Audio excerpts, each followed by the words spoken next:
You see, there's a new botany candidate for New Zealand First. I did not. Who Craig was it? Stobo. Oh, well, why do I know that name?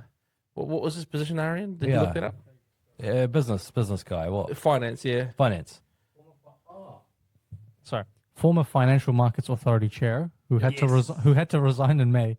I don't know over what. Do you know why he had to resign? No, someone on X Maybe. was saying that it's because he probably wasn't impartial. It says after an investigation into his conduct found just cause to remove him from the board. I don't know what just cause is. Did he just cause some damage or something? Look, anyway, he's New Zealand First new candidate for botany. Right. So bringing in a strong opponent against Luxon. I saw someone comment, why would they put and this is from a self-proclaimed conservative, they're like, why would they put a white male in botany to go against Luxon in the heart of India, aka botany? But I'm like, Luxon. and they don't live in, this person doesn't live in botany either. Okay. But Luxon's a white male. Exactly. And I also don't feel like botany's overly Indian. No, it's more, if you want to give it a Asian. race, it's Asian. It's Asian and white. Asian, white, Filipino, maybe a little bit. If you push it into like Flatbush. But as I was like, it was just like they really shoehorned in the Indian issue there. I was like, you don't even live here. You're not even based here.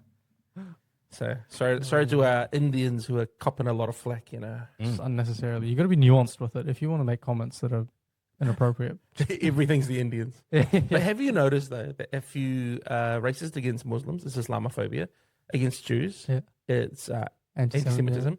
But they haven't got an Indian one yet. Oh. You're just anti-Indian. Pro freedom. But they don't have a cool. They don't have a cool one yet. Endophobic. Endophobic. Yeah. Are we coining that? I'm owning it. Copyright. Oh, I'll get badges made. I'll get these an endophobe. Well, we'll get those little pin lapel things and Endophobe. we'll have it on there. Where was that video you sent me where they were campaigning politically on banning Indians? What? Have I sent you this? There was a video that you sent me from somewhere in Asia, maybe Pakistan. it was like Thailand or somewhere. Nah, Really? it was like, Pakistanis. did you send me this fun. real? I don't know. Maybe, probably, because I got some crazy stuff on my. It's somewhere in Asia. There's a election coming up, and one of the campaign policies is just like a picture of like a cartoon image of an Indian guy with the Indian flag, and then a big cross through it. It's crazy. Wow. Like no more Indians. It's like this is crazy. Wow. What the heck? But that's what I mean. How come there's no word for like hating or being racist towards Indians? Well, that's interesting, because like people so often talk about like white people being racist. Yeah. Like you go to virtually every country in the world where there's been a substantial ethnic minority, or even a pretty small one, and you get this massive like amount of racism and ethnic kind of division. New Zealand, like I come from Iran. New Zealand is so not racist. This is like the least racist. Let's just own what racism we do have, right? Yeah, we got it. But like everybody else, we've got it. But what's it called? We're anti-racist. We're actually anti-racist here in New Zealand. Which makes we're racist in a different way. But me growing up, like I'd go outside for too long and I'd come home and my grandma would be like, "You're too dark. You need to wear long sleeves." You need the in Michael summer." Jackson treatment. And she's like, "You look too brown." And I'm like, "That's okay." She's like, "It's ugly." And all that. So, New Zealand, you should be very happy with where things are in New Zealand. Yeah. Broadly speaking. That's good. Well, I was just thinking about that because I was like, man, there's all these other titles for things. Racist and all this stuff is like the umbrella term, but they don't have a specific anti-Indian term. But no, we do. Indophobic. No, we got Indo. That's Indonesian. What's an Indophile? Is that a thing? Indo. I think that's when you look inside too much. Is it? Indo is the prefix. It's a word. Indophile is a real word. And That means that lover of Indians. That's right. Is it? Yeah, it's the Chris Greek. Luxon. Look up how many of them are. It's there, right? The file is Greek, so it's a phobia, right? Yeah, Oh. filio. Oh, Like brotherly love. Same way you get fellatio. what's it's that not. about? It's a color boy. Don't look that up. I shouldn't have said it. Don't look that up on my Wi-Fi. Look that up on your own Wi-Fi. Okay. Dude, I'm learning so much. English as a single language. Man. It's a Latin. I was I'll go listening home the and other day. search it up. There's all these Latin. There's like a Latin word for everything. Yeah. Why did they know? Why do they categorize everything? They were just the first to do it. Well, because that was the First universal language that everybody in Europe spoke when the scientific revolution was taken off. I feel like even the weird things, like the obscure fetishes and phobias. And Those are Greek. Those are Greek. Yeah. So the Greeks the they wrote were the Finnish down and dirty. dictionary. They were real creeps, like the Greeks. Yeah, for sure. More so they than say- the I've only Romans. heard great More stuff. than the Romans. Wow. Greek on the street, freak in the sheet. That's what they say. Oh, The Greek freak. I got Shout a bit out of to Greek in me. Giannis. I mean, hey, look, the Greeks, the first Olympics, they were all naked and they were only men, no women allowed. Ah, okay. Well, I told you about the thing where the Greeks invented sex, but the Italians introduced it to women. Clip that. Memorable. Well, memorable. that's history. It's historic fact. That's history. That's Anyway, right. we got that out of the Sorry. way. Okay, so- Out cool. the system. Cool. Indophiles and Indophobics. Yeah. Now we have a title, Thank you all. and I just want to say, I'm neither. I'm impartial. I enjoy a curry sometimes, not too often. Get indigestion otherwise. That's indigestion. Different to endophile. Yes. Different. Yeah. That's when you have too much Indian immigration. You have indigestion. Symptoms, butter chicken tsunami. Wow. Everything I'm saying is a joke. So To be fair, though, if I eat too much white bread, mate, I'm blocked up for days. is it Yeah. Really? Yeah. fairy bread? Just see someone about that. How much Variety, white bread are you eating? variety is the spice of life, Cody. How much what? We are the world. How many slices are you eating to discover that? It doesn't have to be a lot. Sounded I'm like not- a lot. I'm not Sounded like you were gluten intolerant. Is it a personal experiment? I'm gonna try. you- it. are you gluten? I'm not a celiac, but I'm Okay. and maybe a bit of gluten. You know, Celiac. who cares? The celiac's the opposite, isn't it? White bread and you got the runs. Celiac. What do they block up? It's what, just, I don't know. Celiac meaning. You just get gut troubles. Then that's where Celiac Robinson from Before 16 That's got her name. literally. You said celiac. I was thinking Block before all the kids 16. online. She's the white bread of internet control. Wow. No, the internet regulators are coming after us if we get an internet regulator. Oh, welcome them, please. Turn off my internet. Let's do it. You what happens. you hate to see me when I've got more attention. You think I'm bad now? You wait till I don't have the internet distracting me. Yeah, I'll that's freaking fact, ruin that's everything. fact. You think I'm bad now? Wait till I focus, bro. Yeah, wait till Yeah. I'm locked. I'm at 3 V's and I'm ready to go. Yeah, you want to turn off my social media? Well, guess whose house I'm standing outside. I'm just saying.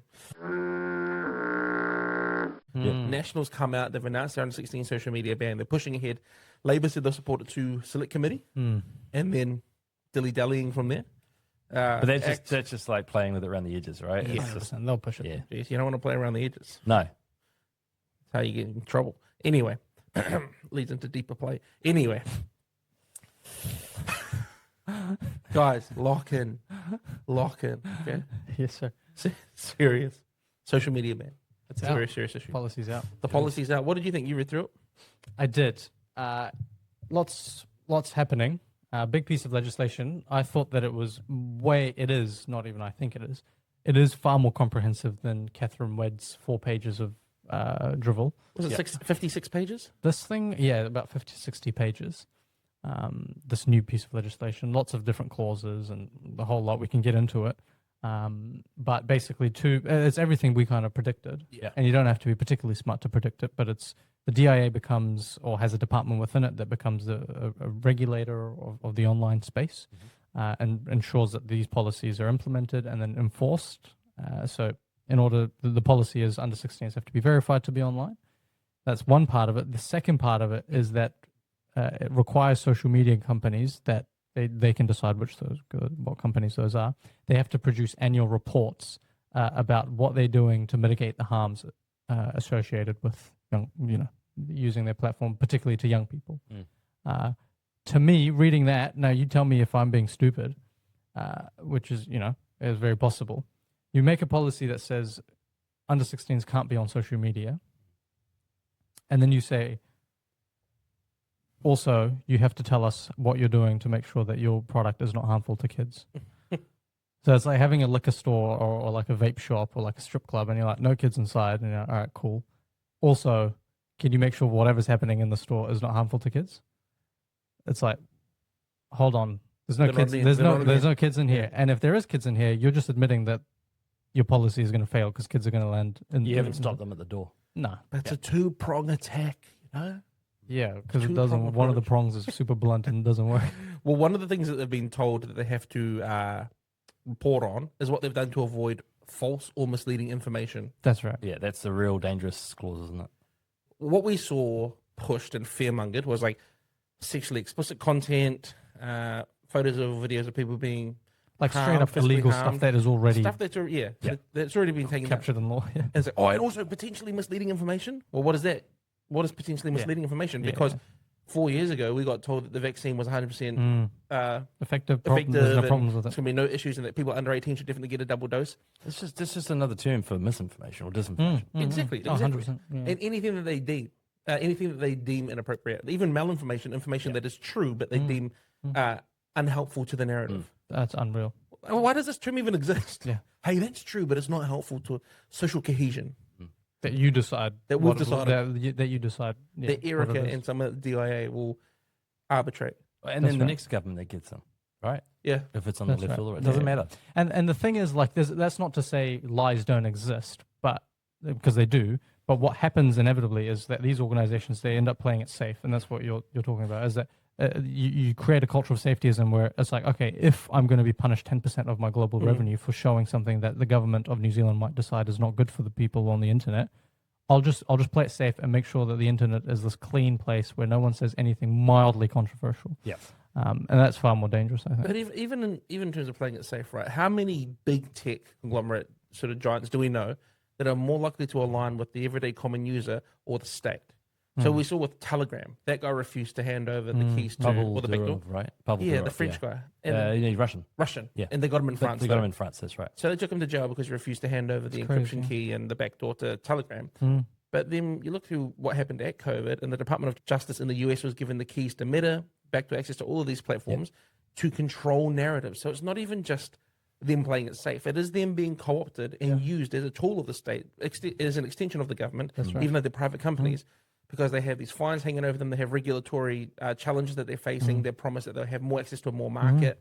They're offered more data, more control. The government will give them more contracts. So the ideal scenario would be we don't use social media. I think everyone can accept that. I think social media is really amazing. It's an incredible tool. It does a lot of things that are beneficial. But I think if in an ideal scenario, no one would use it. We'd go back to being in communities, in real social settings. Unfortunately, we live in this era, so we need to make sure that the separation of state and social media it's like church and state. Let's make it as broad and clearly defined, and don't let these things cross over too much. Otherwise, it will only come back and affect our actual life. And historically, you look at like when a lie has taken off and like really taken over a society, it's most often the state that's behind the more dangerous types of lies that keep circulating and take hold, because they have the tools of the state to actually kind of promote it, to propagate the idea. Whereas an idea that just kind of like gains traction in social settings, like in civil society, the fact checking kind of that naturally occurs because people are like, oh, I'm not sure about that, and then they push back, and there's more of a debate that goes on. But people are reluctant to do that when it's the state. And like we have a natural kind of truth or lie filter built into our civil society if people are prepared to question. But you disagree with a NGO or a non-state affiliated or own organization, and what's the worst that's going to happen? They ostracize you. Absolutely. You weren't part of them anyway. You disagree with the state, your account's frozen. Now they're investigating you with the power of the police, or because there's that power asymmetry, right? They've got all the power, the resources of the state behind them, and we're literally funding it so they can then do that to us when they don't like what we're saying. That's right, and you only have to do it to one person. Like censorship is most effective when one person gets publicly shamed and punished, and then everyone else is like, "Oh, Graham Linehan got arrested. I'll just be quiet and not talk about this issue." Well, that's why making an example is a thing. Make an example out of them. Throw the book at them, because then the next person will be less likely to stand up. That's right. Yeah. Hey, just so we're clear, we're not sovereign citizens. Okay. No, I was just literally thinking, we didn't put our tinfoil hats on before we started. Dang it, I left mine at home. Oh well. The crazy thing is, the more we look into this issue, the more we look into a bunch of issues around foreign interference, the state overreach and policing and social media bans, the more I feel like a tinfoil hat guy. Yeah. I do sometimes catch myself saying things and go, oh. Yeah, is this crazy what I'm saying right now? Yeah. Anyway. But the trouble is that, again, historically, there have been periods where people thought, nah, surely the government won't do that, or they'll be well-meaning. Power, yeah. I never do that. And then boom. Boom, you don't know the government like I know the government. They love me. They would never do that. They love my kids more than I love my kids. It's an abusive relationship. When they abducted me, they were really kind. Yeah, they only probed me for 12 hours. So the ban, the ban is more substantial in terms of what they've written, but they still haven't brought a lot of clarity around what's deemed social media, as far as I understand. They also haven't brought clarity around how they're going to enforce it all the way. The thing you sent me the other day from Spinoff was a suggestion, but it wasn't actually from their playbook. The official. Yeah. The screenshot? Yeah, just around how age verification could work. Okay. I thought that was from the bill. Okay. Yeah. It But, was just I mean, it's not even theoretical. It's just common sense. How could age verification work? Biometric, government ID, they say credit card, which again, like, that's least identity adjacent, but still, do you really want to be giving over sensitive data like your credit card details, where they then access your bank records to prove how old you are? Yeah. Just to use, like, Instagram. It's crazy. And the punitive measures are quite heavy-handed as well. Like, if you push it to the ultimate.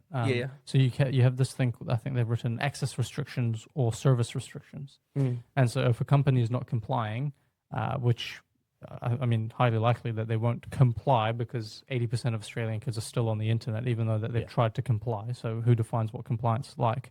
But you have access restrictions, which says if there are financial providers who are supporting these organizations in New Zealand, you can stop them from having access to, say, those organizations, whether it's, I don't know, advertising or finance or banking and all that, just to say, hey, Meta, you can't use this bank anymore in New Zealand. And then if that doesn't work, you can just go to just access restriction where you say, hey, New Zealand, you don't have access to Meta anymore. Now, what is the likelihood of that happening? Very unlikely, but it's in the law. Yeah. This is the thing. People say, oh, the chances of that happening are super unlikely. Why'd they write it? Yeah, it's like, what? It's very possible that it could happen. I think ACT made a good point about it this week, which is that, the US has got court cases that, just going the recent against court case. Meta and that type of organization. And the likelihood is that New Zealand is going to be kind of like the recipient of that trickle-down effect. Because the US is ultimately the heart of where these media empires are. That's awesome. They're based. So, if they start to moderate, algorithms, make them less addictive or whatever, and they're getting better at moderating and filtering content that's, age appropriate, cool, and we'll kind of get the benefit of that. Yeah. But thinking that we can be, changing the global picture in that regard is highly, I think, naive. Yeah, exactly. Well, a part of the conversation that's emerged, which I find quite frustrating, but also telling, is the amount of people that have said to me recently, oh, well, parental controls have been on devices for ages and parents haven't used them, so now that's why the government needs to step in. So the parental... Well, that was a big jump. Yeah, so I'm like, the parental controls exist, because they do. Yeah. And people will say, well, Apple or Samsung doesn't advertise those clearly. Okay, they do have resources, FAQs that you can look up, but your device is not necessarily arriving with a one pager, and maybe it should, maybe it could. Yeah. It should arrive with a one pager if you're buying it for a young person that says, hey, this is how you can set the phone up for that person. Actually, I've set up an Apple account for the child account just to see what it was like, and there are quite a lot of controls you can put on there on their device. And NetSafe and other organizations have got tons of resources. There's so many resources. Yeah. The issue lies with parents not being, and you spoke about this, not stepping up and not actually educating themselves, which is their responsibility as a parent.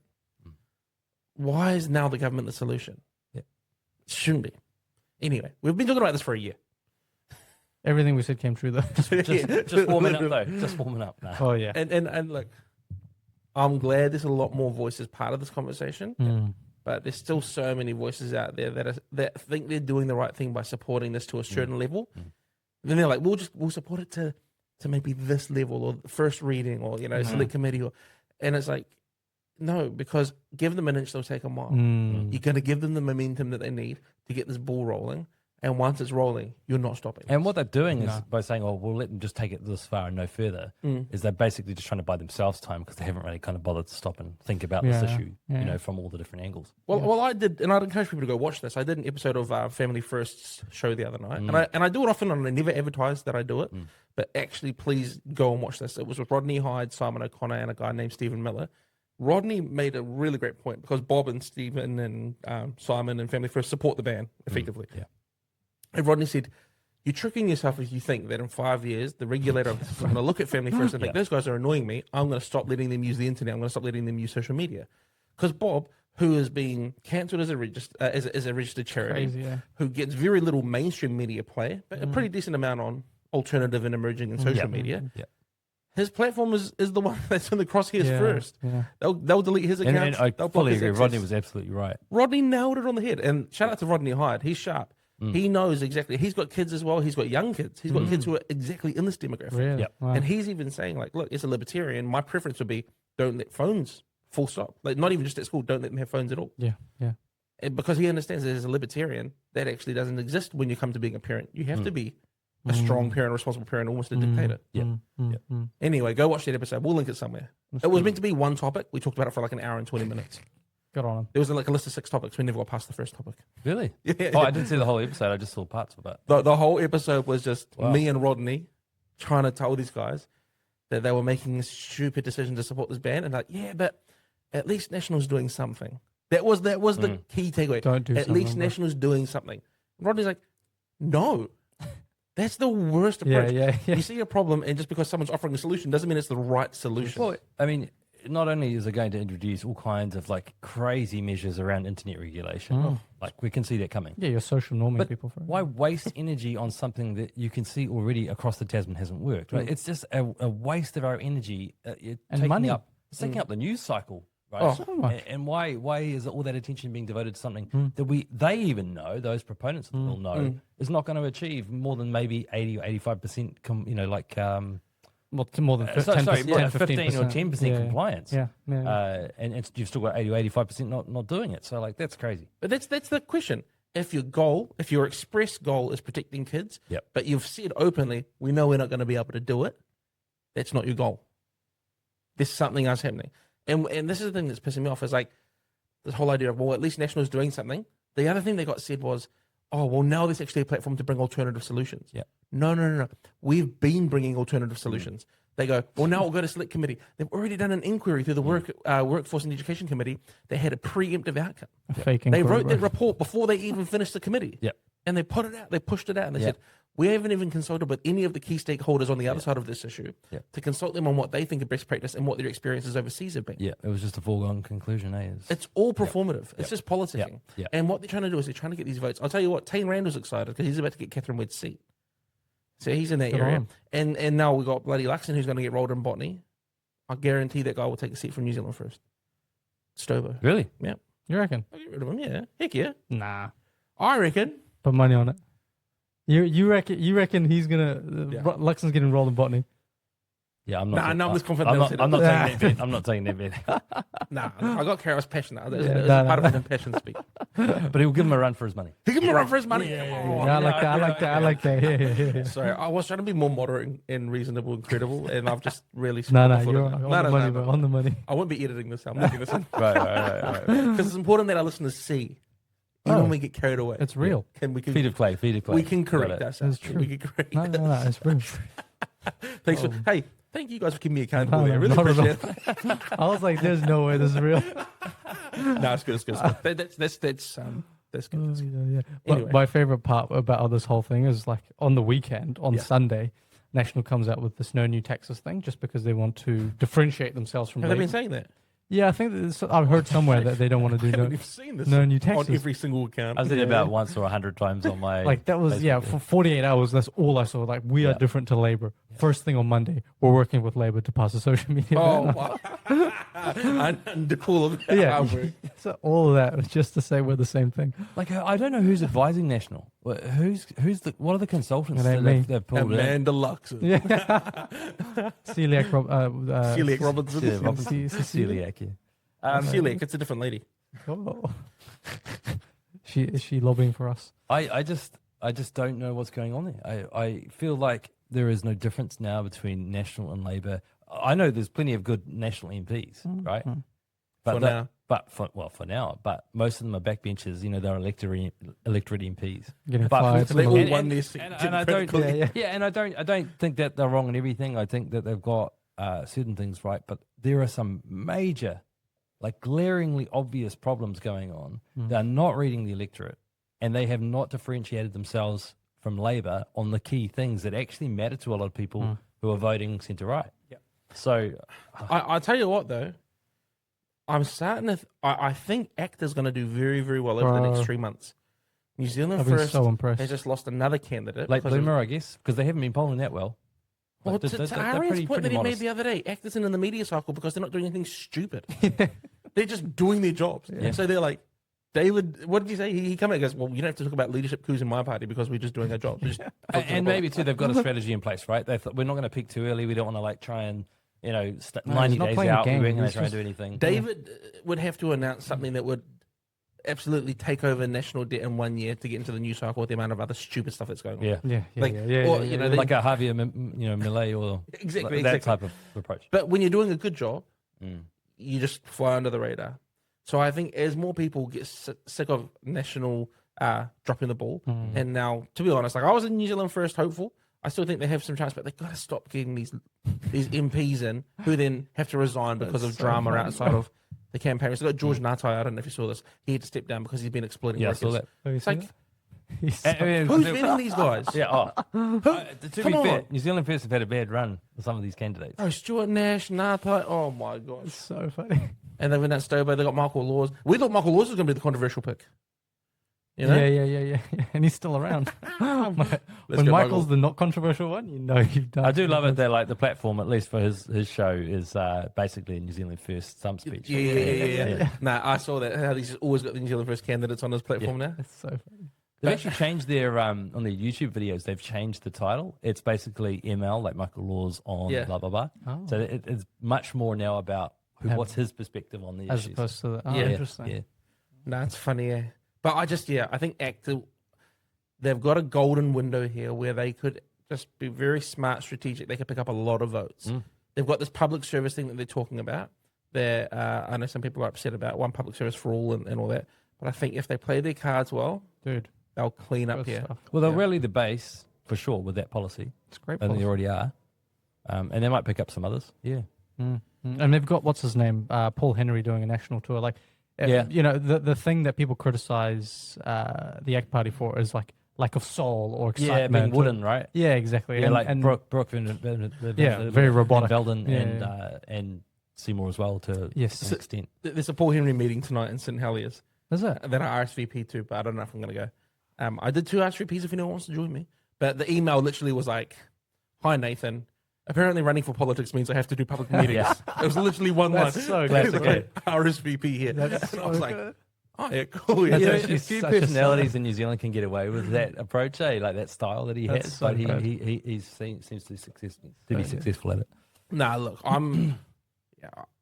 I thought New Zealand first was going to be the horse that would go the whole way. They're just tripping themselves up.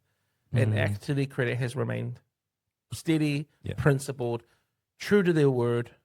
They're just chipping away and doing That's the real right, work. yeah. New Zealand First does have a history of this, though. Like there have been pretty significant periods going right back to the 90s when the party was first started, They catfished me. where they sometimes don't think through the kind of backgrounds of some of their candidates and how that stuff's going to play. So yeah, but I wouldn't definitely don't think that they're going to go below 10% though. They're going to stay. They're going to Nah, stay yeah. at. above Where are they now? 10%. 11.8. Yep. They're at 11.8 Yeah, last time. I and looked. you'll see them. They'll rally a little bit later, and they always perform a bit better than the polls say just before the election. Remember that time I said they're going to go past 20?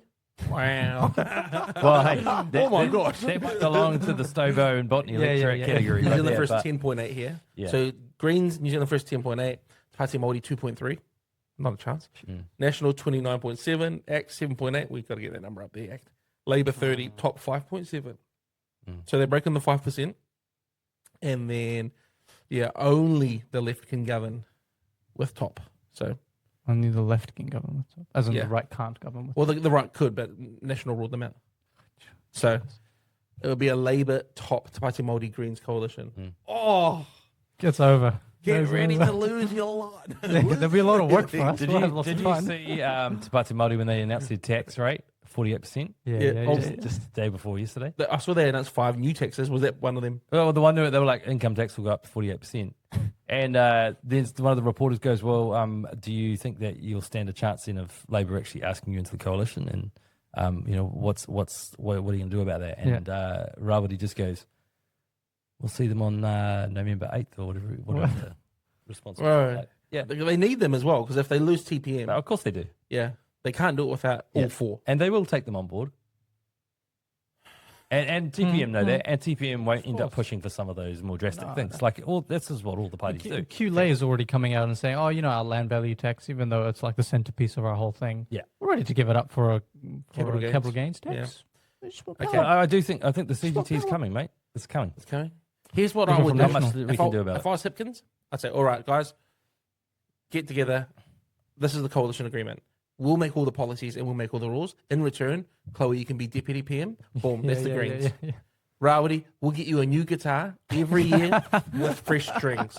And you're allowed to do at least one haka per term. And you're allowed to sing at least one waiata per term. Boom, they're in. He's on, bro. QLA, you're allowed to do pretty much all the media you want and just say lines, and we won't even correct you on anything, and that's it.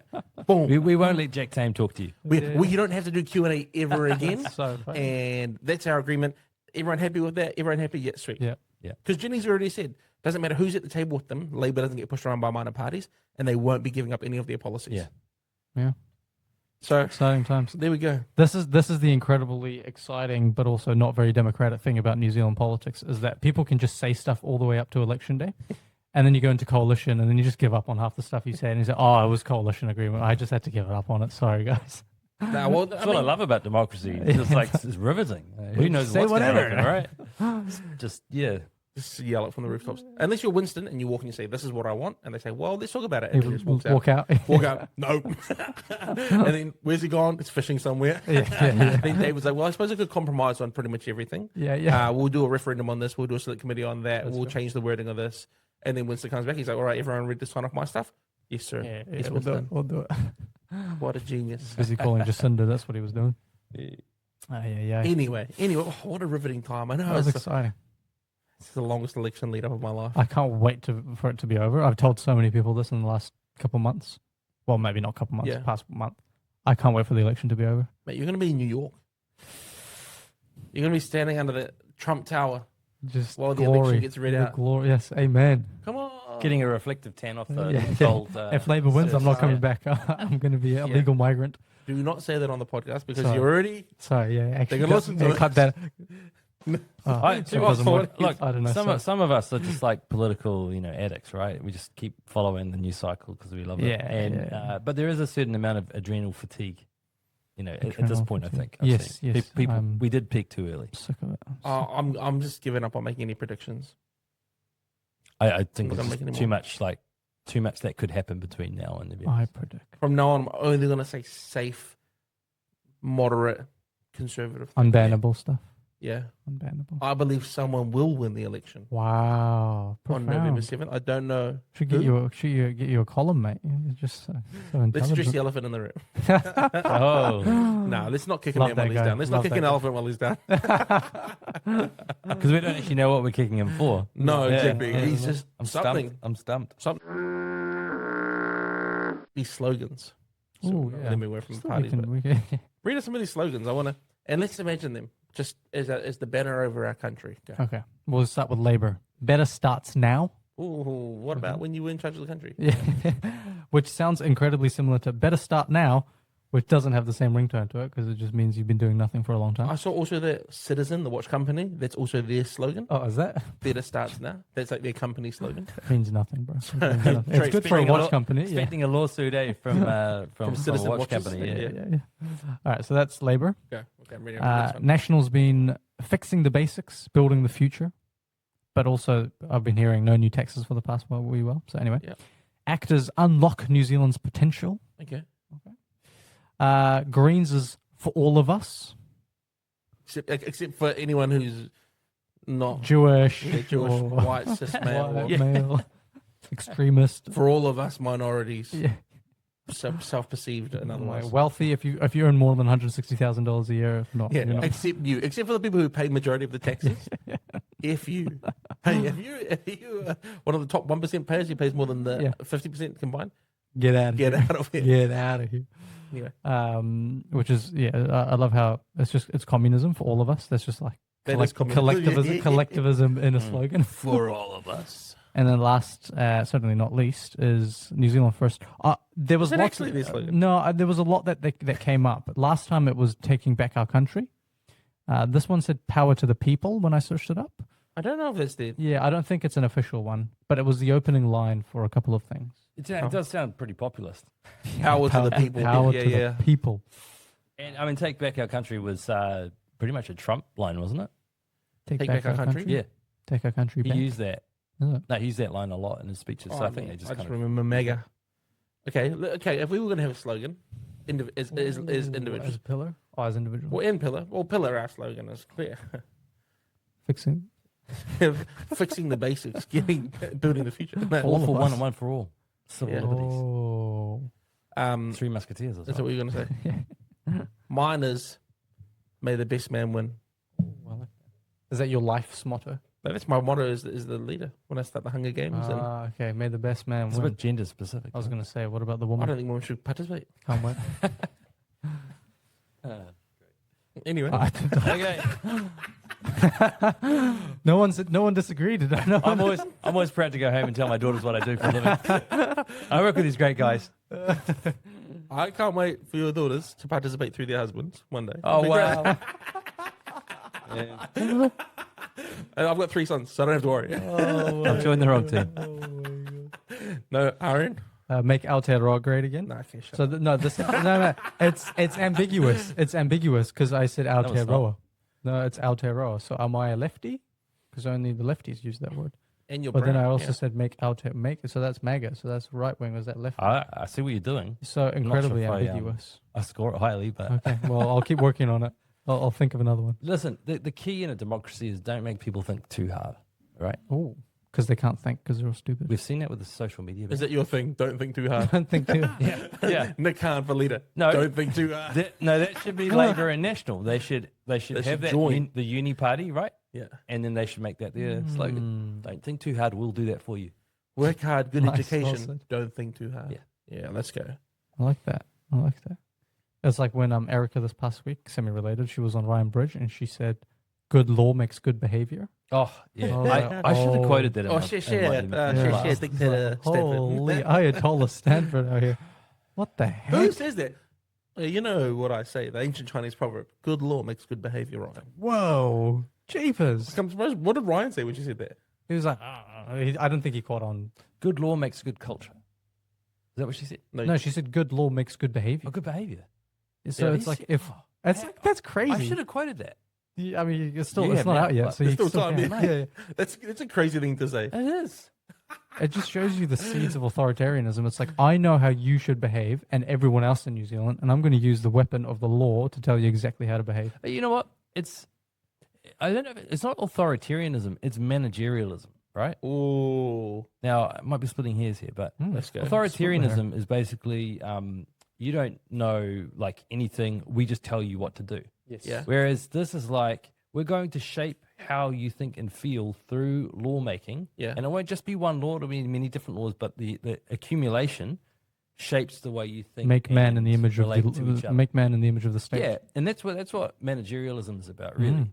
It's It just screams to me, I will introduce hate speech laws and hate crime laws Yeah. because Yeah. the law makeketh the man. That's right. Never mind that the fact that people who are going to do some of these heinous attacks already exist outside the confines of the law. It's what literally makes them criminals, makes them wild enough to do some of the stuff. You think whatever his name was who did the mosque shooting is going to be like, wow, why does it be a hate crime? You know? No, sir. It's a crime. He's retarded. You're outside of the law. Yeah. Okay. Anyway, I just wanted to bring that up because I thought that was incredibly Well, I can't wait to behave. a crazy thing to say. Yeah. You need it. I think you need it. I think I need it. Yeah, you need to behave. I behave pretty well. Depends on who I'm around. Are you a but- good boy? It all comes back to that circular reasoning, right? That we're seeing like it's so prevalent in society now, which is, well, what does the law say about it? Well, whatever the law says, yeah, cool. But that was shaped by people that you were supposed to have representing you That's and expressing crazy. your Yeah, will yeah, as society. Good law makes good But behavior. it just becomes this like, where does it start? No one knows where the moral kind of like compass is. Yeah. It's just, what does the law say? Well, that's the thing, right? There's what's just and there's what's lawful. Yeah. And justice has more to do with morals and values than That's law. right. Law is Yeah. is the tool through which we try to express those values and morals, but it's you can interpret, Well you said. can use discernment, you Well can said. you can effectively do things that are legal but might not be just. Yeah, just because it's legal doesn't mean it's just. Yeah. Well said. And unfortunately, we don't have a collective sense of what is just, what is valuable, because we've got people who are killing kids in the womb, got people who are killing vulnerable people through euthanasia. We've got all these other things that are happening in our society. What we don't know anymore. What's up and what's down. I don't know if you saw that case on in the States at the moment about the lady who killed her 3 kids, right? Yeah. And there's this huge wave of support from other women saying, "Oh, I totally empathize with her." And I saw this guy commentating. He goes, "People are shocked that women have come out in support of Lindsay, but why should you be shocked in a society where 30% of women have had abortions?" That's the number in the States. I think it's like 20. I think it's actually 24.5% of women in America now are registered as having an abortion. Of course, they're going to support the murderer of her own 3 children because they murdered their children. Well, so I don't know if I agree that that's those are the stats. You think it was the husband? No. But I think, Guys, she had postpartum depression. I think that's. I don't know if I would Make link that jump. those two things. I think that there are symptoms of a broader problem. Yeah. I just don't know if I think most people when they go for an abortion are thinking from a point of view of, well, it's not actually a baby yet. Those sorts of things going on. Whereas when you're dealing with children that have been born and running around and all that kind of stuff, there's no confusing that unless you're actually mentally off the deep end. But I think that's what you can know. Yeah. You can be socially conditioned to know this is a social construct of, well, this is a cluster of cells. Yeah. Right? That's what's been socially constructed as a belief.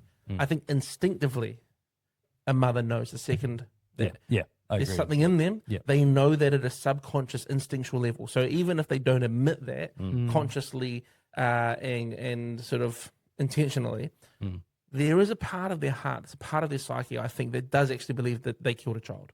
I think there is guilt there. Yeah. I think people, and even if they don't necessarily agree that it's a baby yet, they know that it's basically going to be a baby, right? If you leave it, what's it going to be? Exactly. And so, I think also it kind of highlights this problem of like we're treating mental illness, and a lot of women do this, I think, now because they've been told that they can. They treat mental illness in these situations when it comes to like murdering children or having an abortion as paramount. Like in the end, as long as your mental health, is a reason or an excuse for what's happened, then you can't be considered guilty or liable accountable or for your something. The other thing, there are genuine cases of people who lose the plot, but that's not the same as everybody that goes out and gets an abortion. But that doesn't necessarily have to be the exchange of stay mentally unwell or have an abortion. Yeah. There's another option, which is get the help that you actually need. Of course. And journey through this without killing an unborn child. And understand that the ramifications from a mental health perspective actually could be worse when you're later on contemplating like, oh, actually, what did I do? What have I lost? A decision like that made in a moment of haste can be, one of the biggest regrets that someone would have. I know so many women who've had that regret later in life, that they've gone on and had families, and then they've gone, I actually would have one more child here if I hadn't gone and had You know what I just absolutely know as well? What? It's all the women who are going to listen to this are going to be so grateful that 3 men are I can just... That's what they've needed. Strong male voice in the space. I've never actually thought that women would listen to this podcast. This is the first. Now that you say that, I'm like, that's really changed my perspective on a lot of things. Because our mothers gave up on listening? I don't know.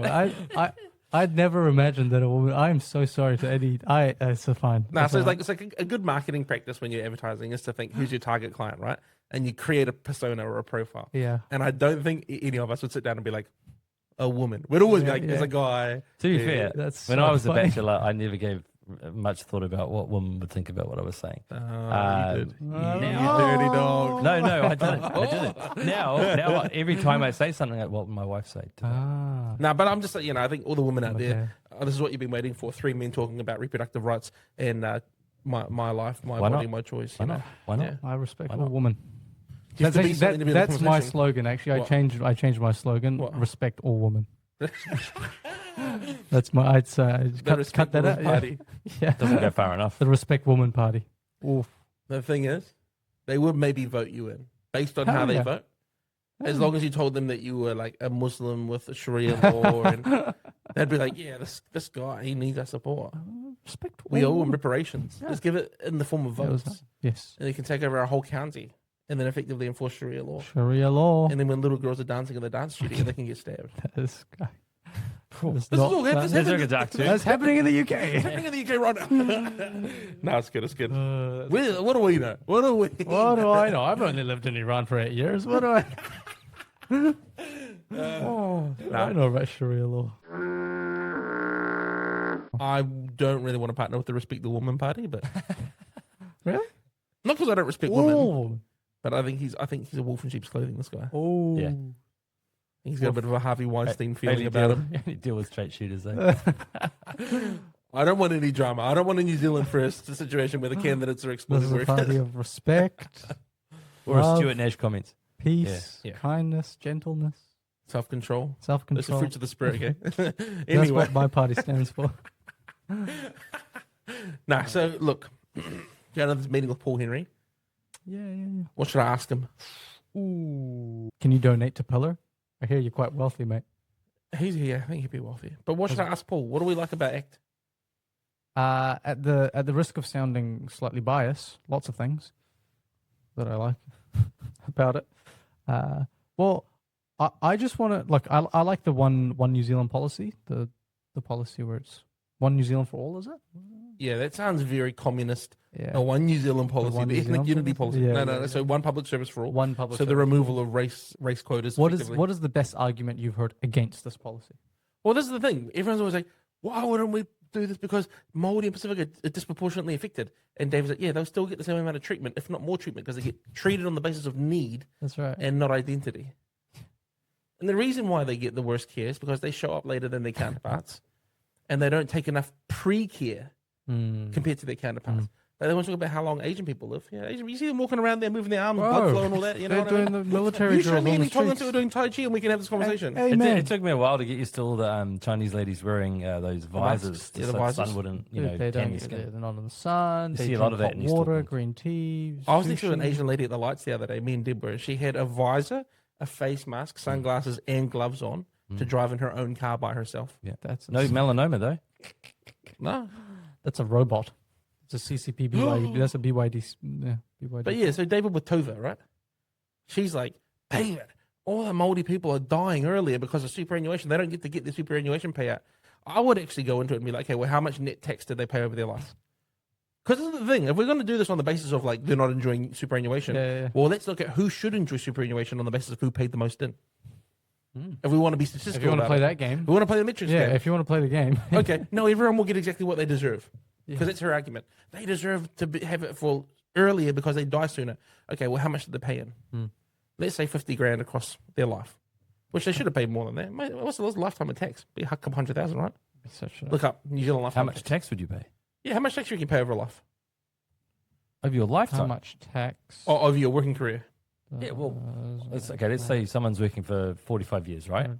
Yeah, So you've paid Over. 25,000. I mean, on a standard, say a 75,000 I give me your year guess. income. Whoa, that's way more, bro, than I thought. yeah. I said 50k. It's way more, right? That's 1 year for some people who. The average New Zealand pays approximately. Okay, so this is from TPU. The average New Zealander pays approximately $1.1 million. Yeah. Yeah.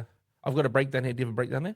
No, but you go for it. Income tax 648,000, Damn. GST 291,000, council rates 67,000, ACC levies 40,000. By the way, got the ACC bill the other day, pissed me off. Oh. Alcohol duty $11,000. Alcohol duty. So that's Jeez. based on the average Kiwi income.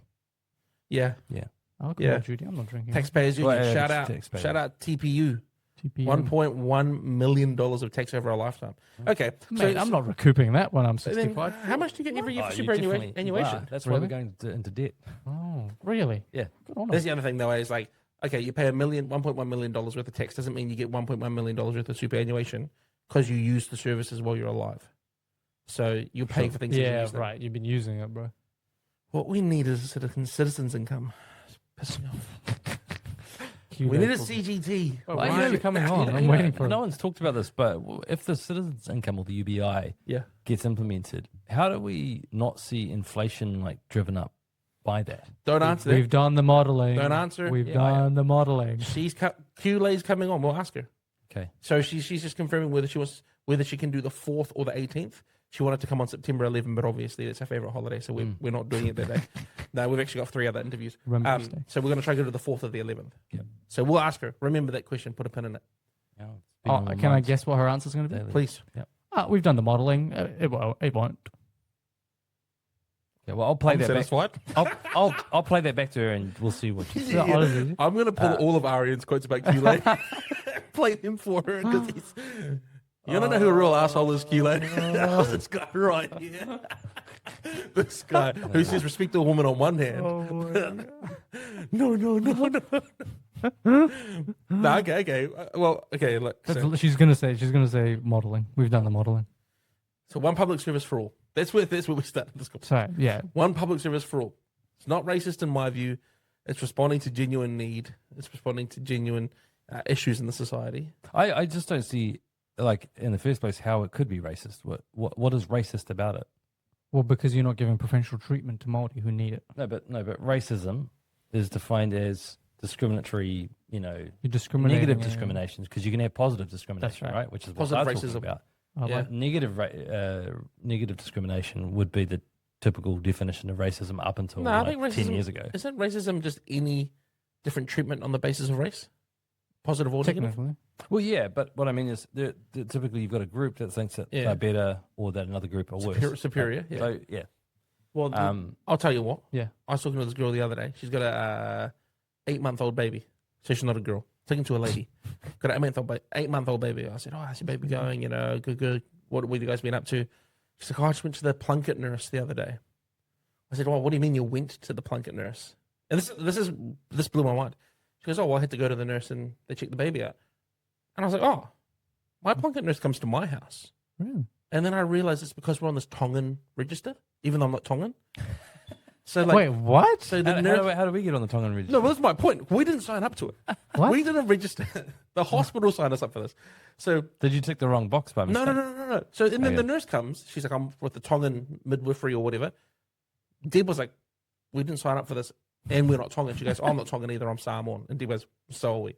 So there's Wow. and they come in and they've done all of our visits in home.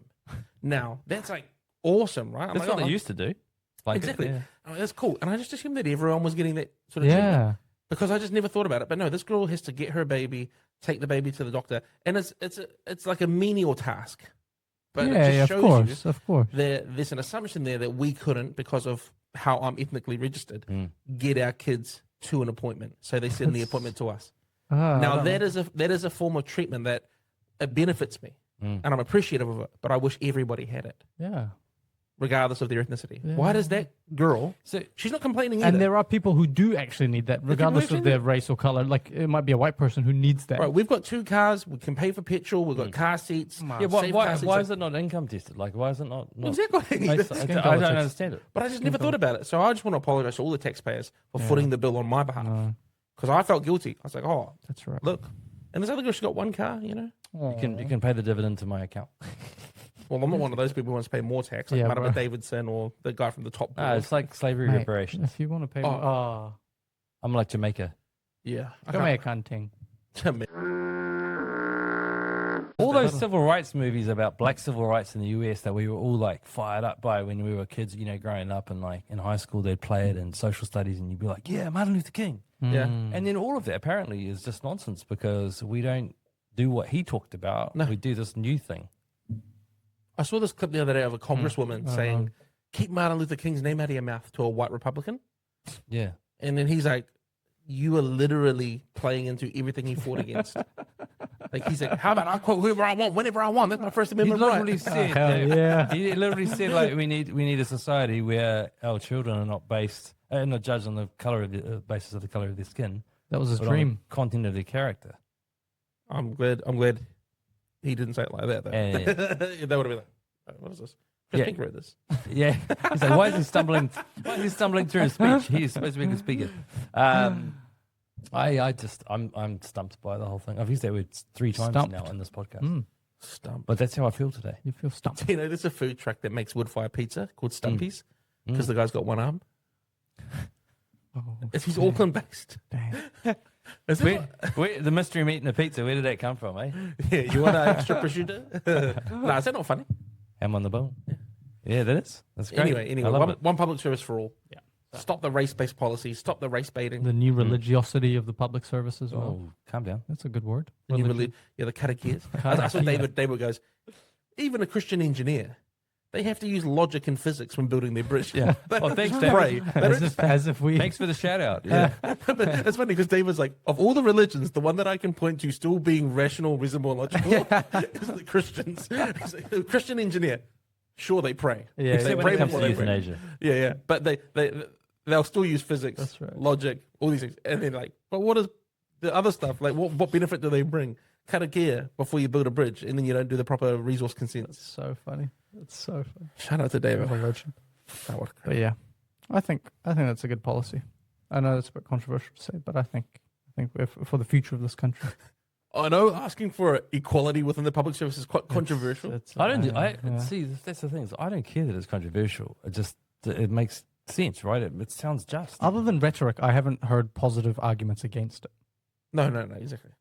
They don't want to have positive conversations or like any logical argument because they'll just say, you're a racist, you're a racist. I do wonder whether I have this position because I'm from like East Auckland, and I'm not from like Invercargill or Or Dunedin.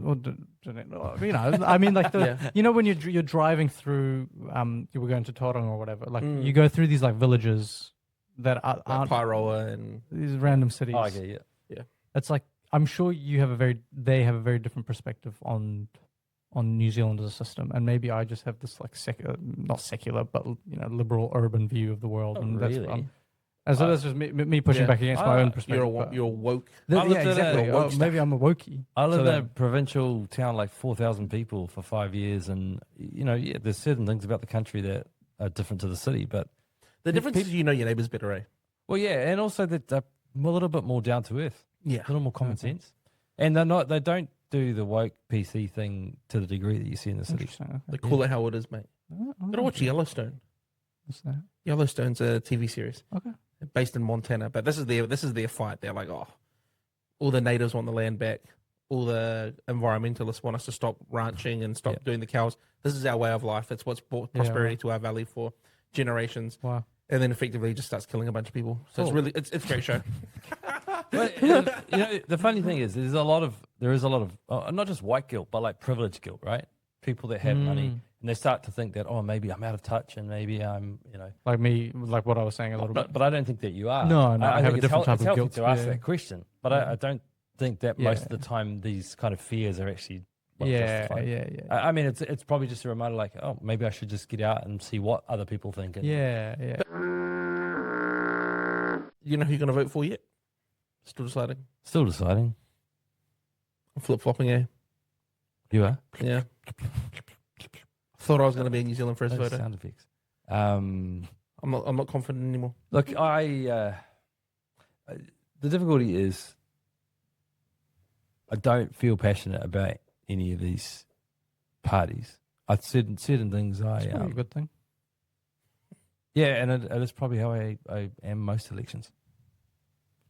So I just Fair don't. enough. I actually don't. It's funny for like what we do. I don't put a lot of stock in politics actually making my life measurably better or worse. That's It what can make makes me you- it that's can what make it makes worse, you- that's for sure, but not Yeah. measurably better. No, I think we're all on that page Yeah. where we understand that there is a preference or a preferable option, and then there's also a level of self responsibility That's that we're right. just going to carry on with anyway. That's Like right. if Labour wins, and I would hate to see that coalition of those four parties lead our country, they would have to do a bunch of stuff that would affect me for me to leave the country. I feel like I could probably weather that storm as an individual. And I'm Same. brown, so I'll probably get a lot of free stuff. Bring it on. Firstly, I'm also Tongan. But yeah. I'm loyal to the country in the sense that not because of who's in government, but because Yeah. I actually just know there's a community of people that I care about, and whoever's making the decisions in Wellington, like to me, it's how I respond in the setting that I'm in. That matters most to me, you know. That's a great point. Yeah. Yeah, Wellington sucks. Which is not exactly what you were saying, but what Hey, look, if I lived in Wellington, I That's would what be I've moving heard. over Yeah. outside. Well, of the I've got a mate who's a real estate agent in Kapiti, and he said basically a lot of people are now moving out of Wellington because one, the public servants are leaving, Yeah. two, the house prices, everything. Like apparently Yeah. Wellington's being emptied out.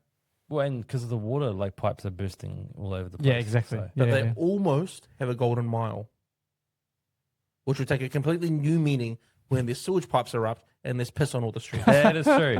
It'll really be a golden I think mile. they got a lot more than 1 mile where that's happening. Then Andrew Little will have to be like, Oh, maybe Tory didn't do a great job. Yeah. Let's take back that $1 million painting of her. Oh my goodness. Nah, shout out to Tory. Makes me angry. Living it up in Australia now, helping with their parliament, apparently. Oh. She went to visit a bunch of politicians. She's like, just want to help my whānau everywhere. Kiss of death. Once you're on a roll, don't Thanks. stop. Off the gravy Mate, train. I think we're going to be all right, eh? I think we're going to be Yeah, we'll be fine. Guys, honestly, we'll be fine. Whoever wins the election, yes, it'll have huge implications in the economy and on society to a degree, but actually individuals who take responsibility for themselves, their family, their immediate community. Yeah. That's where the power is. The power is and that, like, subsidiarity. Ooh, that's I the like thing. that Like, word. it's not really that governments build things. Like, they don't really build healthy societies. That's why that Erica Stanford line was just so like They crazy. destroy them. Absurd, yeah. But they Yeah, can yeah. destroy them. Yeah. They can dismantle things that are working fine. Yeah. Until we have a system that just doesn't work. Well, So the only trends the government sets are downwards. They identify an upwards trend, and then they think we should get involved with that. yeah, or they just They keep ruin things, it. or they just keep things running, right? But most of the great institutions that we have in this country were built through civil initiatives. Yeah. Exactly. That's right. Exactly. Local communities, people actually doing the hard work themselves. Yeah. And then the government says, "Oh, you're doing that. Let us help you with it." Yeah, No, St. no, John no. ambulance, It's right? like that You know, annoying. It's not St. John. It's Hatohone. that one. Hatohone, Japanese St. John's hand. I know a lady who does like marketing PR for St. John. She always calls them Hatohone. She's Chinese. I'm like, you don't have to do this for me. Oh, she's Chinese. You don't have to performatively call it Hatohone for me. You're like, I don't. I'm I'm not not a Tong. Tongan. Yeah. Take me off the list. Take me off the bloody list right now. Oh, I'm trying to get on all those lists. Yeah. Okay, MBIE exposed. The head of MBIE is in trouble. Go And for it. immigration. Tell us 'cause about it. They had some. Well, I mean, the fact is that they had an IT program that they were developing. There was a massive budget blowout, and this thing just got worse and worse and worse. And they from 2018, I think, They knew. until like this year, and that's 8 years. That's an astounding amount of time to have something like a runaway train just completely like. Yeah. Destroying any integrity in terms of their accounting, in terms of like how they pay for this thing, just builds and builds and builds, becomes this massive debt or massive bill. And they hide the accounting, Did they among other like, things. intentionally? They literally, The report yes, says they do creative they accounting. did a creative accounting. Straight up. That's So what they- my so mum they- tells me to they- do when I'm doing her taxes. How much? How Hey, many? you better edit that bit out, eh? Okay, so just to be clear, Arian is not going to overstay in the States, and he also does his mum's books really well. Anyway, sorry, back to you. And so, creative accounting, they literally lied to Parliament about what they were doing or not doing. Yeah. The fact that they'd canned this project and it got raised, I think, earlier this year during committee hearing, and they didn't even mention it, that it had been cancelled, and that there was this massive budget blowout. Not only did they not mention it, they mentioned the opposite. They were like, it's Yeah, still they did, ongoing. they did. That's right. It's not even being like not lying That's right. or not telling the truth. It's straight up. They active- just acted as if there's this project is still It's still going. going, don't They worry about didn't mention the fact that they cancelled it. Yeah. And so, but no heads have rolled. Now, I think the Privileges Committee have actually, it's up to them to kind of refer this and recommend consequences or sanctions. But just the fact that more than one person has clearly been involved in this cover-up, they've lied directly to a minister about it. They've covered it up when it's gone to committees. And they can It's prove that staggering. it was all premeditated, like intentional covering up. They've it's all admitted, come out. They've admitted under questioning that this actually occurred. And so, like, who's going to be accountable for this? Now he's on gardening leave. They're going to pay a salary for another 3 years. Well, so He's to be still fair, that guy Blakely was in the job for 6 weeks when that first hearing happened earlier this year. yeah. And so he was inheriting a complete Right. disaster. But that's the thing. Like, who is calling the shots? Like, Yeah. who gets held accountable? He probably should be. And I think Yeah. people like Jeff Plimmer actually have said like he needs to be held accountable. He should. And others too. Even if it's just for the optics of trust in the institutions. Like Well, the trust in to the remind institution is people, way more important. There is a Yeah. consequence. Yeah, that's right. If you Forget actually, optics. What about justice? Well, justice, but I mean, the question is it just for him to be rolled, given he was in there for 6 weeks and all that? And so it may be a bit more murky than just getting fired. I think Yeah. still, you should probably roll him because people now look at the public service and say, you're not trustworthy. Well, the first thing I would do is even if I was only in the role for 6 weeks, if I had even an inkling of the cover-up that had gone on or that there was a giant mess on your hands, deal with it. then I would be like, okay, I'm flagging this and telling the people higher up. Yeah. The fact that didn't happen might well be grounds for dismissal. So he knew in the end, but it's yeah. only come out during this. Yeah. And he lied to, so he he's not just taken over something. He took it over, sure, but then he's participated in it. Yeah. He just hasn't brought it to the attention of the people that should have been told. And his only when pressed has it come out. Guilty. And his excuse was we didn't say anything to the MPs, which are the representatives of New Zealand because they were elected, and he wasn't elected into that position. Who he answers to. Yeah, he answers to New Zealanders who choose those people to represent them. He said, the reason we decided not to tell them was because there was commercial sensitivities with an ongoing contract. Absolute crock, and that's used by companies all the time. All the time. To try and avoid COVID vaccine, you're going to die? No, just commercial sensitivities. We have to lock this down for 100 years because of commercial sensitivities. We don't want anyone else stealing our patent for a potentially dangerous vaccine. Holy. So it's symptom of rot, as a lot of people have been saying, and there's rot in our civil service, there's rot in the bureaucracy, and there have to be there's got to be some soul searching that goes on. Not just in the civil service, but I think also the political parties that have this kind of weird symbiotic relationship with the civil service, because they rely on these bureaucrats to kind of do the day-to-day, right? Which is what we expect. But the bureaucrats, to some degree, have to keep their MPs happy. Solution. And so it's a bit like the media and the politicians. That they have that kind of dependency as well. Yeah. They have for a very long time. So I think it's not just going, the civil servants, but actually we've got to really hold the government right now, hold their feet to the fire and say, what's going on? You can't just go, this guy was terrible, he lied about it. Okay, cool, what are you going to do about it? I think this is a scenario that we're currently outliving, which is we just let this thing slowly break and rot and deteriorate until all trust is gone, but we don't actually do anything to address the core of the issue. Yep. The other scenario is we pull it apart.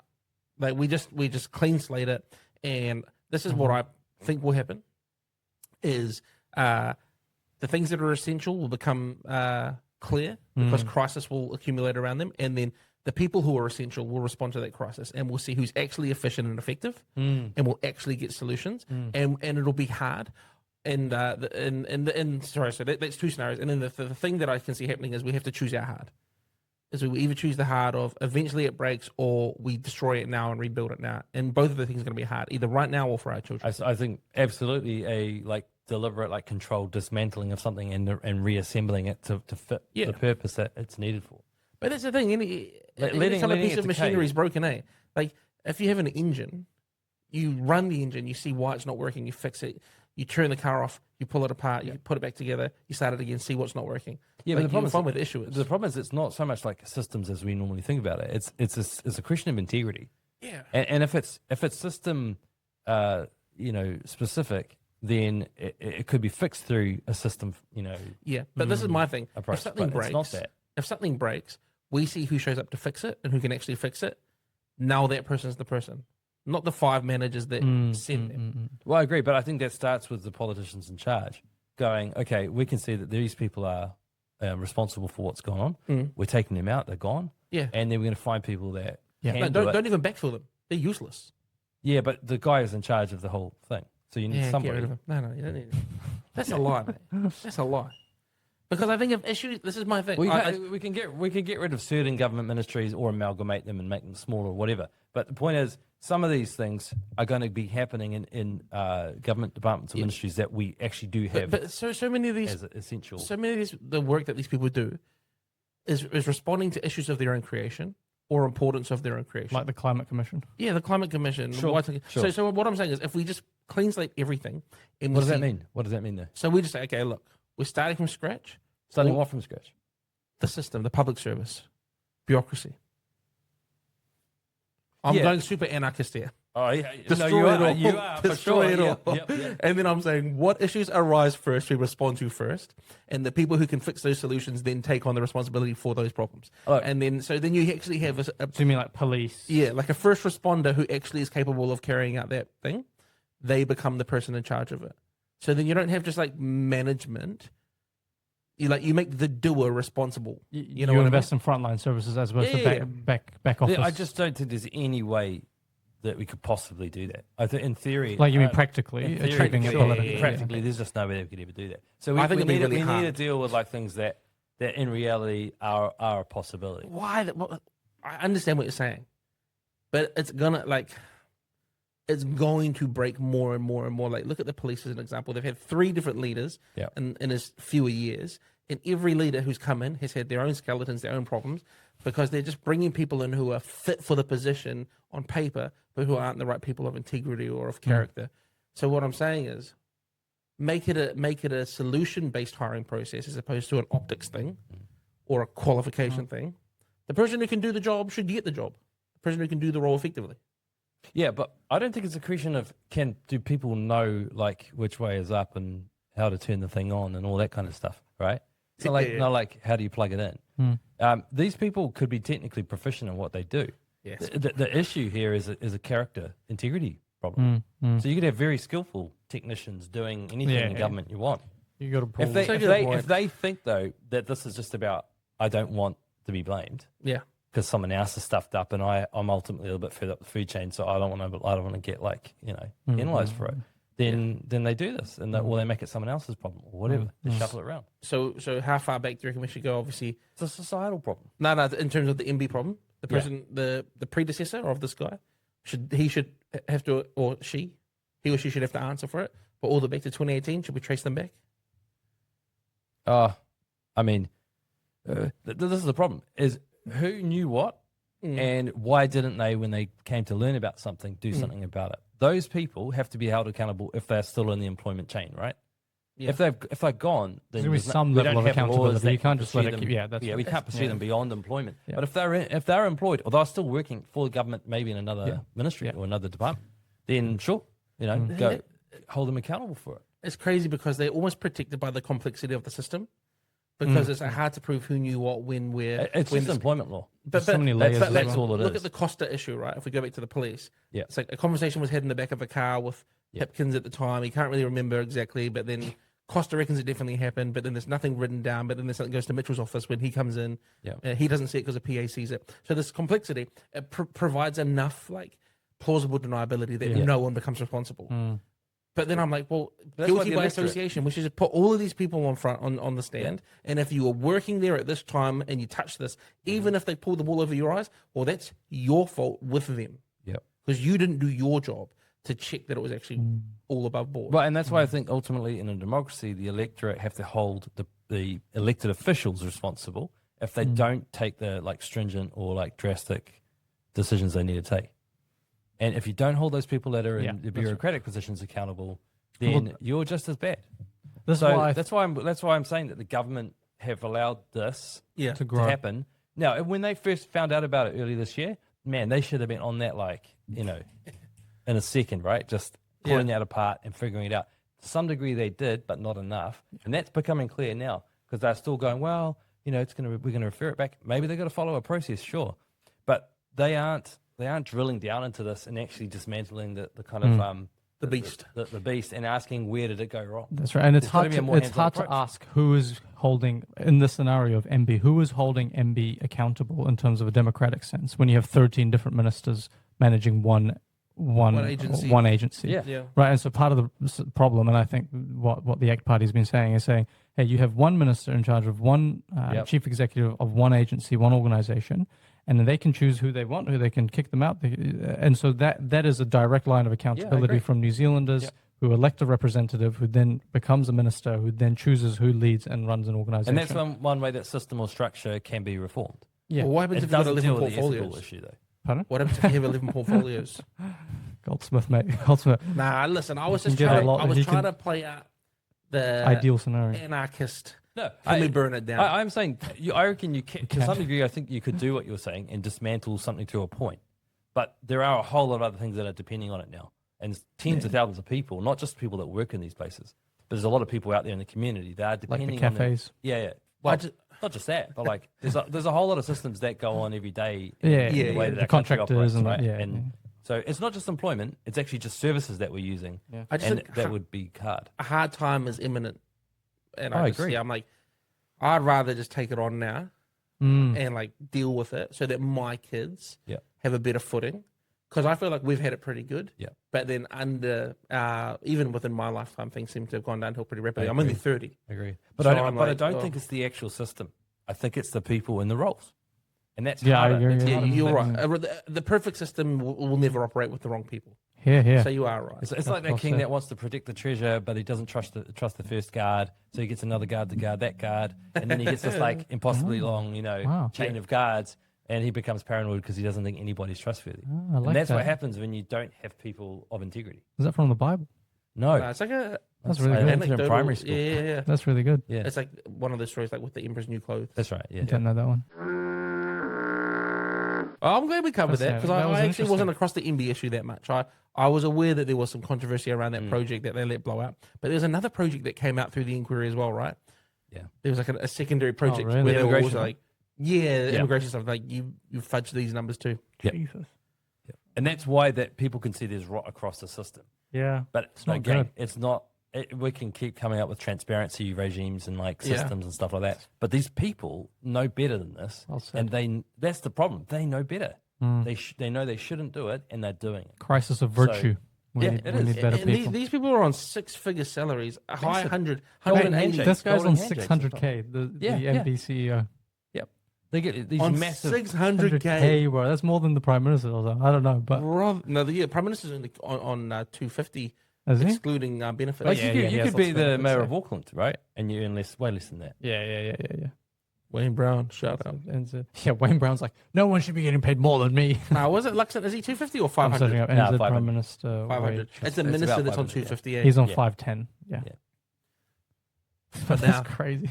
until I become the Prime Minister. Or Erica, or Nice. Erica's not a Prime Minister. I don't know if you heard the Minister for Women saying that. sorry, yes. Yeah. They call it Greg, who believes in women except for her friend Erica. She could never be. That was the best day. Like, I'm just going to throw my friend under the Mate, bus. what a for this legend. comment. There's a leadership coup going on. Is it? She's not Prime Minister. She could Hey. never. Honestly, guys, if you knew Erica, in her wildest dreams. She sucks. she's cool. She's good at some stuff, but like not Prime Minister. Honestly, one thing I'll say before we close is, Erica, her bleeding heart, her and Catherine being like, look, we feel so guilty about the way that we raised our children. We feel so guilty. We let our children on social media. So now we're going to parent your children. That should be discrediting. You didn't do it to your own kids. You suck. You don't hear someone being like, well, I couldn't achieve it in my own life, so I'm going to make it a reality in your life. Yeah. What? That's like those rich people that sell courses on the internet. Yeah, It's like, yeah. if you're rich, don't sell courses to me. That's literally, I We're can make gonna- $100 million. We're going to change the future for New Zealand's children, and we're going to eliminate cell phone use. Yeah, So like, not child poverty, not that's a like great point, kids yeah. being like killed in their homes Not by like pornography, somebody yeah. in the home. Yeah. We don't know who. Hey, dude, we're just going to get rid of like cell phone Not for my or kids. social media use, I just want to say as well, Arian did this amazing job defending our position on the social media ban on our counterculture. you. I Which is, saw that, mate. Was but it funny? one of the things that I wanted to bring up that got I've been said on the repeating show that. I've been repeating that. was one of the other panelists said this. I don't know if you picked up on it. She talked about child poverty. She said whenever they campaign against poverty, it's always child poverty. They never say family poverty because if there's a child in poverty, there's a family in poverty. But the child is their motive element to their campaigns. Yeah, best yeah. So selling it gets more people. That's the For better sure. selling point. Sure. So this whole thing around like child safety online, it's not about child safety. That is the hook. That's the bait. It's just safety online. It's just right. online Yeah, control. yeah. Safety for everyone online. So anyway, It's right wing Yep. virtue signaling. Erica and Catherine, stuff is sick of it. I wanted to be cordial about it, but we've had 3 meetings cancelled. It's nonsense. Yeah. It's nonsense. And Totally we've crazy. listened to so many people. No, you haven't. Yeah. You're liars. Yeah. Anyway, that was strong. I said it was going to be moderate and credible. I've just ended really strong. Strong. Here. Now, any final thoughts, feelings, concerns, confessions? No. No? Powerful. All Profound. right, great. Oh, guys, just feel like we've been a while since we sat down, so great to Yeah. sit down Yeah. Weak. to chat. Over to you, Mr. Closer. Really? No further comments. I'm going to the Paul Henry meeting, I think. I don't know if I will. Excited. I I'd can't love to be bothered. there, but I've got a Yeah, youth group. You go do your thing. Yeah. I'm not going to the Paul Henry meeting. Maybe I will. I don't know. Ambiguous. Ambiguous. We'll If I'm find there, out. I'm there. Come back next week Oh, for the also, podcast. Todd Stevenson posted this photo with his ute. I You see think that? I saw a notification. I didn't go. With a rainbow ute. First of all, that was what it looks like when my 7-year-old takes a photo in front of my ute. Who let this man get a ute? It's probably Can you- it's probably a read your two-wheel tweet? drive as well. And- eh? and then Is he- it a and then- two-wheel drive? No, and then he covered it in rainbow flags. I'll show you the photo, and I will put the photo on the screen. Right, because everyone's getting smoked. I'm Today. I'm just sick to death. I almost want euthanasia away from Tom Stevenson. What? Oh, it looks like lax. Did you see his comment? Can you see his comment? Okay. So this is the photo of Todd in front of his ute. Shout out to Todd. He's really just trying to appeal to his Queenstown voter base or his rural New Zealand voter base. I said, Or "Get in!" Ponsonby, yeah. I said, "Get in, losers. We're going to get euthanized," which is a quote from Mean Girls. Wow. Oh, Where is she it a goes, quote? "Get in, losers. We're going shopping." But it's sort of funny. Anyway, It goes to the LGBTQ rest home and picks them up. nah, because people like Todd piss me off because he's on the IPAC team. He's never commented on China. He's never taken a stand against China. Before he went into Parliament, he was all about compelled speech and pronoun use and organizational DI hiring. Now he reckons he's a libertarian. He's with ethnics trying to kill all the vulnerable people. Well, Get wrecked, you Todd better Stevenson. better go tell Paul Henry tonight. I will. Mate, yeah, I will. Yeah. And then I know some people don't like that I called out Todd Stevenson, Jonathan Ailing, but I don't really care because Todd Stevenson's a friggin' loser. Anyway, over to you. Wow. Okay. There we go. Well, I don't have the same passion in life. Man, I'm a real roller coaster. If this is your first time listening to our podcast, And you're a woman. Yeah. Don't skip to the end. Skip the end. No. Yeah. Oh, look. Well, look. Last week I was reflecting on the great privilege it is to finish to be the closer of the podcast. So thank you for giving me the opportunity. I Final word. really appreciate it. And I just want to say to any woman that are listening, I am so sorry that I'd never thought about the fact that women would be listening to this podcast. I'd never thought it would appeal, but I'm sure maybe there are some things that do appeal about this podcast to you. So thank you for listening. We really appreciate it. How'd you forget like 50% of the global No, population? it's not that. It's just I have such a high regard for them that I thought, they'll be They're better than this. They're better. That's That you what forgot it about was. No, I didn't forget about them. They're very, very, very They're close to important. They're often there in the forefront of your mind, aren't they? There's nothing else in the forefront of my mind. Do I need media training? Carry on. Media training. Mate. Anyway, so just want to say, really appreciate everyone who listens. Thank you for listening. Thank you for watching. Stay in touch. Stay in tune. We'll see you soon. So powerful. Powerful, respectful. I had something else I was going to say, but I completely forgot. That's all right. Well, I guarantee you my wife will listen. So she'll appreciate that shout out at the end.